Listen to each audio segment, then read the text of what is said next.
Yes, for Discovery Park's Triple M Rocks Cricket, it's day 3 of the first test. This is a pitch report. I can report to you where we are standing. The pitch is flat, it's hard, and sitting on top of this hard, flat pitch is a cocktail. It's looking juicy, Dan. It's day 3, Cal Ferguson. We're starting to get used to this now, these ridiculously early finishes, but no one saw the first 2 days what happened. No one saw that coming. Hello to you. Oh, hello, Dan. It's nice to be here in front of a nice, flat, juicy one here. And I'll tell you what, it's been nice to see Australia come out on top on the back of what looked like really the game was heading towards dire straits for Australia. It must be said. You know, at lunch on day 2, Australia looked dead in the water. And for them to have been able to turn it around so quickly, and we've seen Travis Head do this before, but see that game just turn on a dime and in such dramatic fashion was nothing short of glorious. Have you noticed, I'm stunned at how forlorn the English fans are. The English players were after the game. It's understandable, devastating defeat, but it is it's 1-0 in a 5-match series. England are pretty good for parts of that first game. It's a long series ahead, and it just feels like history is weighing on the whole operation. That all of a sudden they're now thinking, oh no, here we go again, 5-0. It's interesting. I've got some mates that live over in the UK and my brother lives over there, and the word that I kept getting back was there was no in-between with the English fans. They were either outrageously arrogant over the top, or they were, we're going to wake up in the morning and England are going to be 7 for 80, having batted first. Well, I'll tell you where they're at the moment. They are as low as a duck's arsehole at the moment, and it's not looking good for them. It's a long way back. I think the Aussies have opened up some old wounds, tipped a whole heap of salt in there, and it's a long way back heading to the Gaba. Well, let's look at the captain.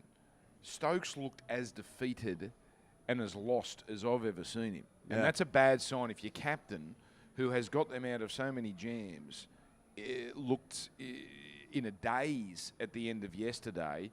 Again, it's... Okay, let me ask this. Do you want to have to wait a week and a half if you're England for this next test, which we do? We have to wait a week and a half for Brisbane, or do you want to get straight back into your work? I mean, yeah, it's a good question. As it turned out, we could be playing next weekend coming up at the Gaba, but we've got a free weekend on the way. Yeah, it's a really good point.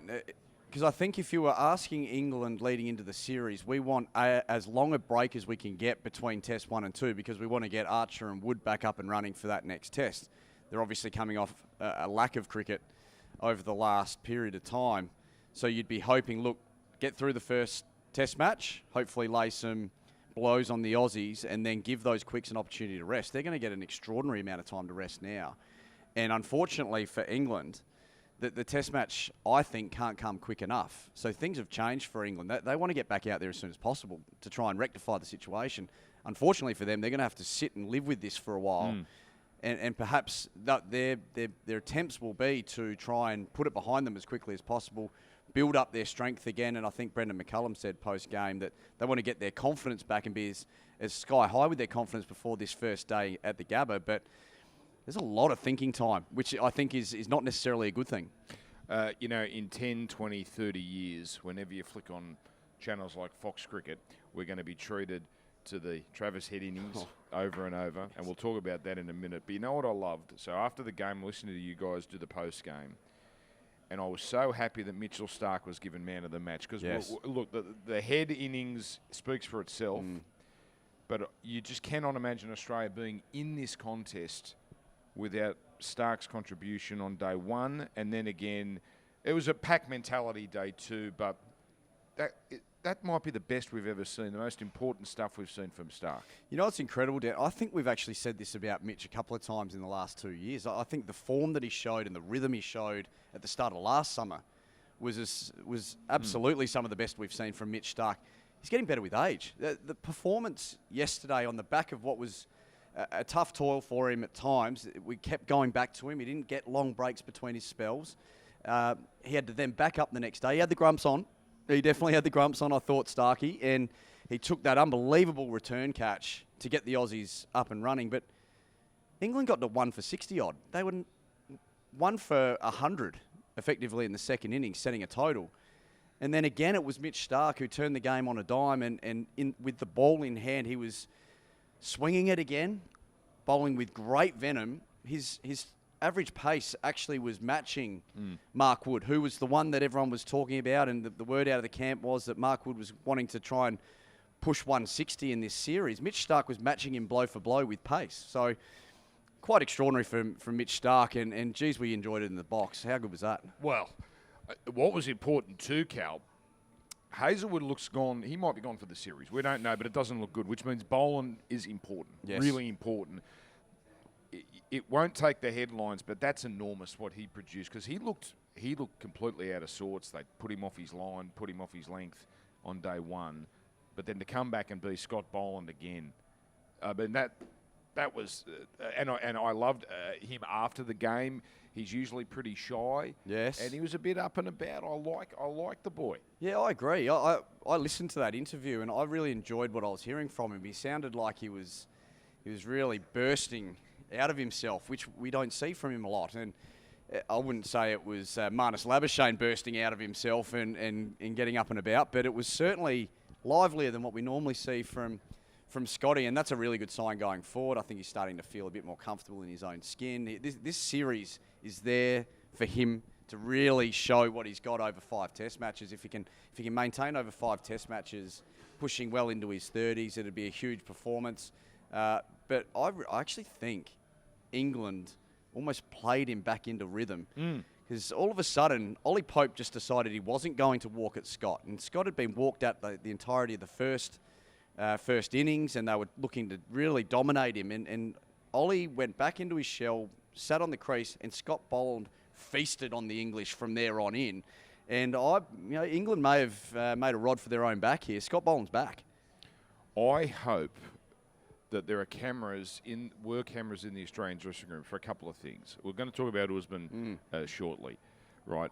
But that catastrophe at the end of the first innings, where everyone realised he couldn't bat, yes, and then I could just imagine the kerfuffle that went on in there. Oh, yeah. But on the positive side, can you imagine if there is an Amazon camera, because I do the test? Oh yes. If there is an Amazon camera, when Travis Head puts up his hand and says, "Leave it to me, boys, I'll open," I just can't imagine what this bloke can do to be more beloved in Australia. Like, we are getting to levels. I'm trying to think.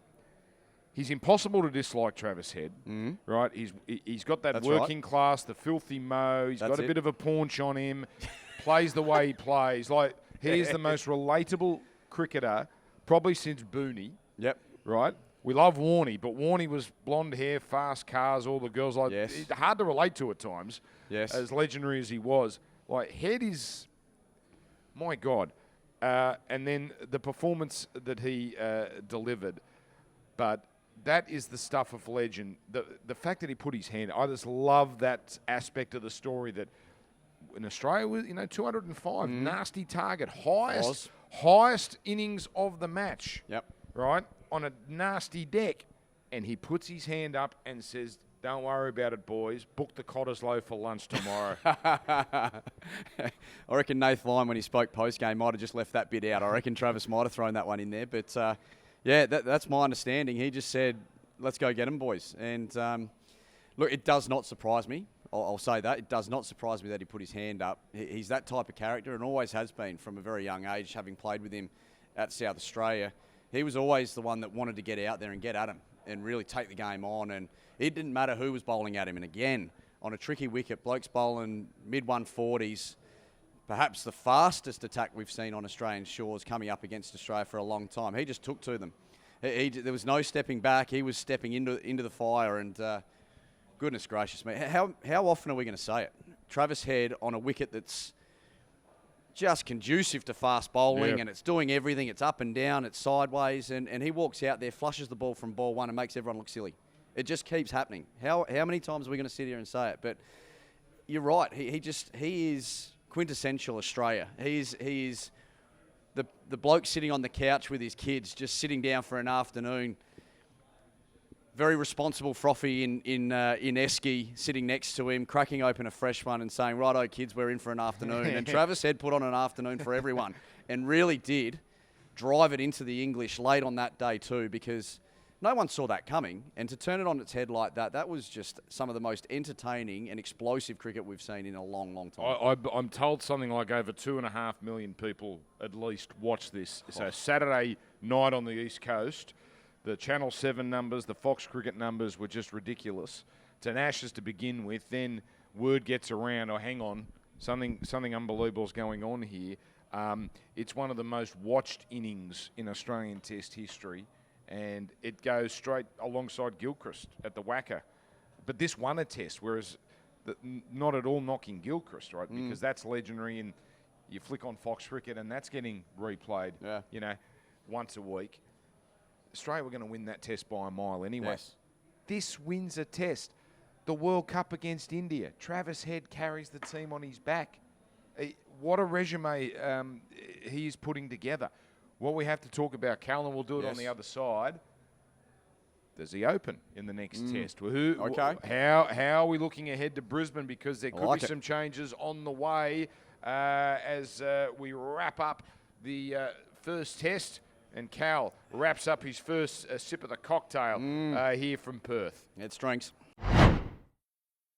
How good was that? How good was? I tell you what, incredible. Might have only been 2 days. We did get about 5 days of action within those 2 days. Oh, we did. Starkey and Heady will generally bring that. They bring an explosive brand of cricket, but my goodness, in 2 days, unbelievable amount of highlights. All right, let's start looking ahead. Cal Ferguson here with Dan Ginnane.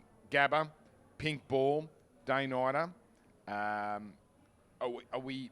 Firstly, what do we expect without seeing the pitch, obviously, a week and a half out? Are we going to expect a green monster like we got a couple of years ago for a South African game? Or do we think this might be just a bit of a road and we might be over-analysing how lethal this pink ball is going to be?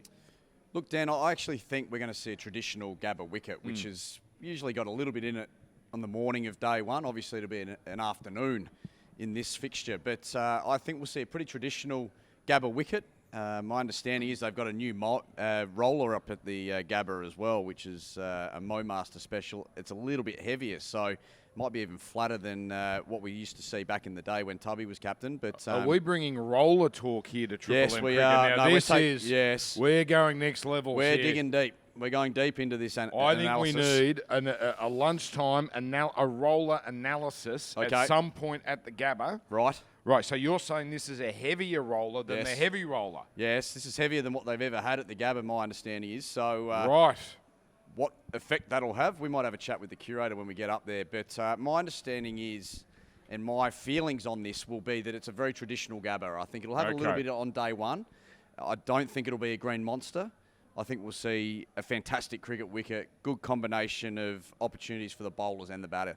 Well, look, here's the cynical part of me. Even if it was going to have a fair bit of green about it, I would think they're going to have to start changing plans, because if these tests are going to last 2 days, there is actually a lot of genuine financial loss going on here. They can't afford to be having as entertaining as it is, they can't afford Cricket Australia to have tests last 2-3 days. No, that's right, Dan. And we do know that here at the Perth Optus Stadium, this wicket was actually flatter than it was, and it had less juice in it than it had at the start of the last Test match last year. Yeah. So against India, which was a lively one, we actually saw more wickets fall. So it had nothing to do with the pitch, this one. This was a good wicket, I thought. It offered plenty of bounce, but that was what undid most of the batters. A little bit of sideways and extra bounce. All right, let's bring our man Heath Meldrum in, the stats king of all of cricket. Here he is. Because we're going to have a little conversation here, which he's going to help us with. Geez, you look very comfortable, Heath, with that cocktail. Very relaxed. That's me. Nearly finished, mind you. All right, Travis Head as an opener. Yes. Well, firstly, let's get Cal's take on this. Is there merit in the idea of Head permanently opening here in Australia and, wherever they play? Absolutely there is. And I know for a fact that Travis has been nudging the coaching staff to get an opportunity up the top at some stage. And I actually sat on the plane with him after the T20 down in Hobart, which we did broadcast with Triple M. And he was sitting next to Big Tim Solly and I on the flight back to Adelaide. And Travis had a chat with me about the team, and I sort of wanted to know his thoughts. And he said, "You really want to know what I think? I think I, at some stage, would fit really nicely in at the top." And I didn't really know how seriously to take him, but I think he's been just waiting for an opportunity to get up the top, take the new ball on, and I tell you what, didn't he take to it yesterday? That was extraordinary striking. No regard for the fact that it was a new ball on a wicket that was doing a bit.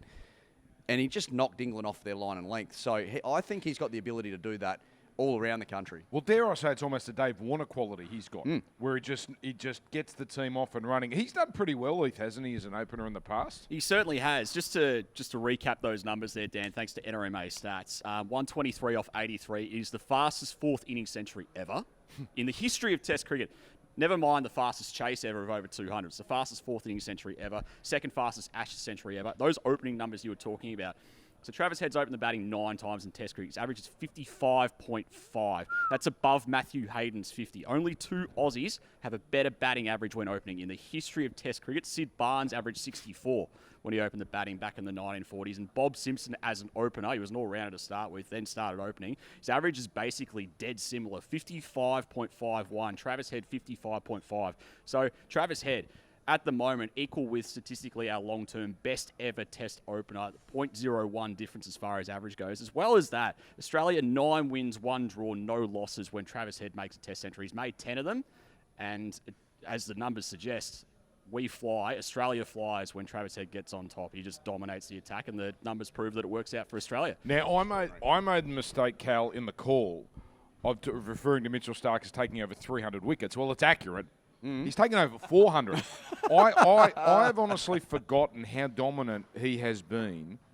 You brought it up in the first segment. In the last few years, aging like a fine wine. The bags he's getting now, bags of wickets he's getting, it's extraordinary. Give us some of his good stuff, Heath. Yeah, it's a 10-wicket haul for him. It's the first Ashes 10 for since Stuart Broad in 2013. That was, remember, Trent Bridge. He took 8 for 15 coming around the wicket. Wasn't just getting David Warner out. He was getting everybody out in that Test match. First Aussie Ashes 10 for since Shane Warne in 2005. First one here since Stuart McGill in 1999. His Test average now, 26.64. That is as low as it's ever been for Mitch Starc. Remember when he came onto the scene, he dominated early, took an 11 for against Sri Lanka and Gaul, just took wickets for fun. His Test average has actually never been lower than it currently is right now with his 412 Test wickets. So much so, only Dale Steyn in the history of cricket has more wickets at a better strike rate than Mitch Starc. Dale Steyn a wicket every 42 balls, Mitch Starc every 46 balls now.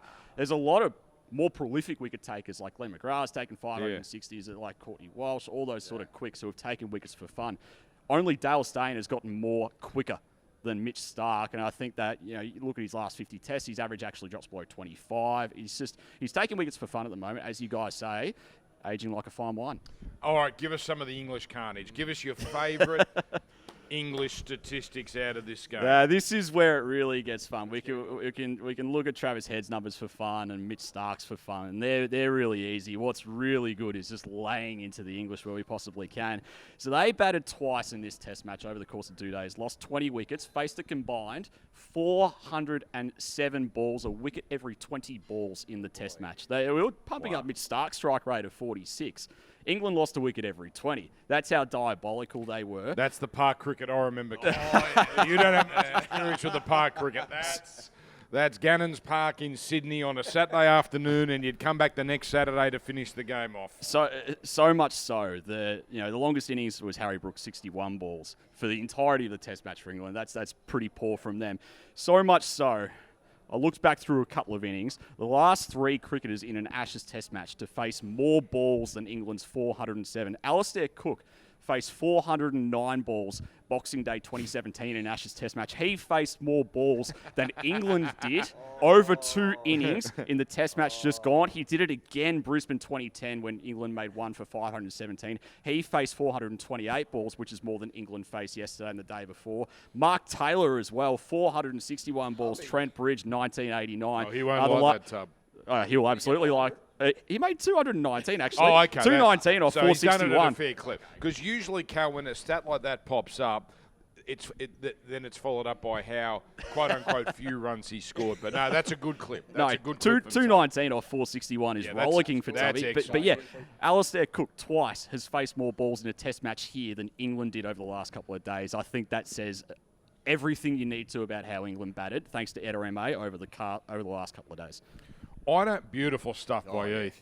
Mate, hasn't he started the summer and just he's in Mitchell Starc Well, type since form. that sponsorship's turned up, all of a sudden Ethan's arrived for the summer. Gone missing for a while. You're saying during the one-days and the T20s he was just going through the motions a little. Well, I didn't want to say too much, but no, he's always throwing a bit of gold in there. Now, to wrap things up, thank you, Heath. I thought, lovely work, Cal, it wasn't all bad for England. We're enjoying sort of their misery at the moment. Harry Brook is class. There's no doubt he's class. I've said it 100 times during the call. I like this Jamie Smith bloke. I think he's got a lovely technique. He's the keeper. They won't want to be relying on him to get him out of holes all the time, but he's got something about him. Crawley's a problem. Yeah, he's becoming one for them. And Joe Root. I mean, that was the dismissal he really didn't need.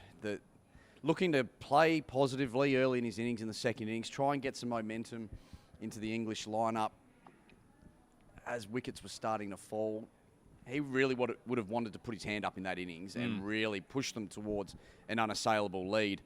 And it just didn't happen again for him. And we know how good he is. I've got him down to make 2 or more tons for the summer. Tough start, but I didn't really expect anyone to dominate with the bat in this test match. So he's got to they have to pick themselves up. They got into a winning position at lunch. Yeah. Greg Blewett said it on air. He said, Australia's dead in the water at lunch. Did he? Well, did he use the term dead in the water? Well, he said it to me anyway. I thought he said it online, but I tell you what, he thought Australia were dead in the water and they've turned it around on a dime. And he's right. To be able to pull themselves up off the canvas was extraordinary. And England have got to live with that. They've got to live with the fact that they had the test match in their hands. And this was the test match I thought they were most likely to get a win in if they were to win one in the series. Yeah, like India did last year. Geez, they were listless, the bowlers, in the second innings. I know, look, Travis Head took the game away. I understand that. But even before, it was pretty obvious. Archer didn't quite have it. He was well down on speed. The Atkinsons, the Casters, the Woods. Yes. We didn't see Stokes until it was too late. Yeah.